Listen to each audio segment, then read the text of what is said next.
guys, Ray from Love You RV and Boat. Just wanted to give you a look at this nifty little device from Garmin that I got Anne for Christmas this year. It's a GPS device that works off of Bluetooth.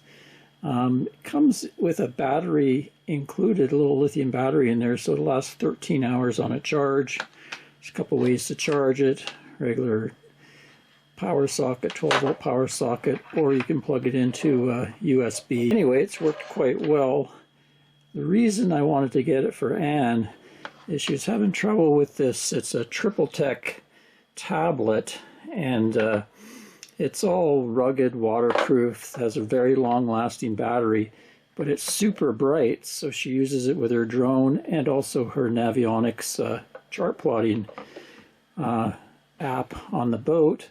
Also, we have an iPad, one of the models that doesn't have its own GPS, so you can connect via Bluetooth to this device, and then that gives the iPad a GPS, so you can run chart plotting apps, or on Google Maps, that type of thing.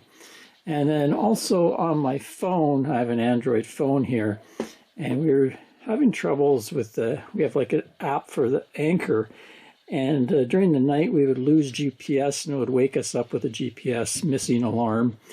Wouldn't be able to track our anchor anymore, so we thought, well, if we have this, it will provide much better GPS reception. And it has worked quite well for that. We tested it with Anne's Tripltek and also the iPad, which I'll show you in a second. And one thing I had to do, though, to get it to work with Android, I'll show you on my phone. I had to kind of go through a few steps, because this is kind of set up to work with iOS devices like the iPad. It doesn't really work out of the box with the Android. You have to go and actually put it into developer mode and then get a secondary helper app to connect to it. But once I did that, it was fine. So to use it, you just turn it on, pops on, and this light here flashes green as it collects the satellites. And then this is the Bluetooth light. It looks for Bluetooth. So obviously it seems to have connected to the iPad already.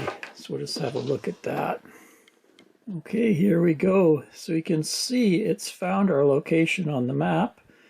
And that's where we actually are anchored in our boat right now. So without that device, it wouldn't have any GPS to do that sort of thing. Another app I have is this chart plotting app right here. So when I boot that up, you can see now it's got a GPS, and it's showing our coordinates, and it's showing our boat on the map. So then you could use it for chart plotting with the iPad that doesn't have a built-in GPS. That's pretty cool. And all you have to do to get it to work is on the iPad settings, go and connect to Bluetooth, Garmin GLO right there. So to get it to work with Android, I had to go and set up the phone so I could get into the developer options. You can Google how to do that. There's kind of a way to set the phone to do that. It's not there in ordinary version. You have to kind of do a few things.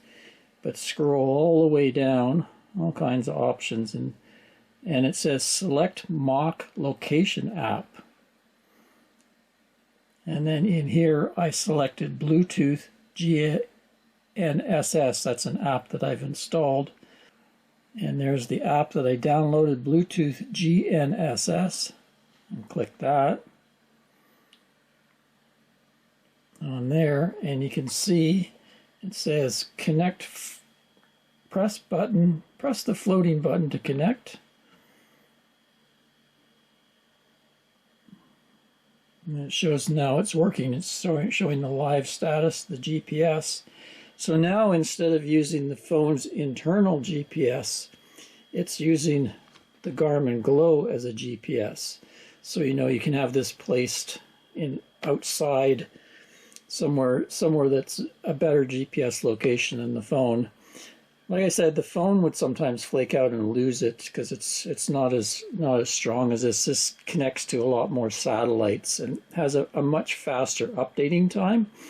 And so I found that quite critical for anchor tracking too. It would update a lot more often. There we go. So that's my chart plotting app I use called AquaMaps. And right now we're using the anchor alarm. can see my radius. And this blue light shows that I'm connected. And so instead of using the phone's internal GPS, I'm using that GPS. Another thing I purchased was this hardwire kit. So it plugs into the Garmin GLO, and then you can hardwire it. I hardwired it into the boat upstairs underneath the helm, found 12 volts. It has its own fuse, and just hardwired it in so I could plug in the Garmin GLO. Then I wouldn't have to worry about the battery 13-hour limit. It could be on 24/7. Now, having said all that, this year we installed an AIS receiver, and it has a built-in GPS. So I actually found out I don't need to use this anymore. Might use it for the iPad occasionally, or it's just good to have as a backup. But I thought I'd make a video to show how it's used, and particularly how to set it up on an Android phone. It's pretty easy on an iOS tablet or phone, but the Android had that extra step of going into developer options and setting mock GPS and then installing the helper app. Till next time, Ray from Love RV and Boat. Cheers, guys.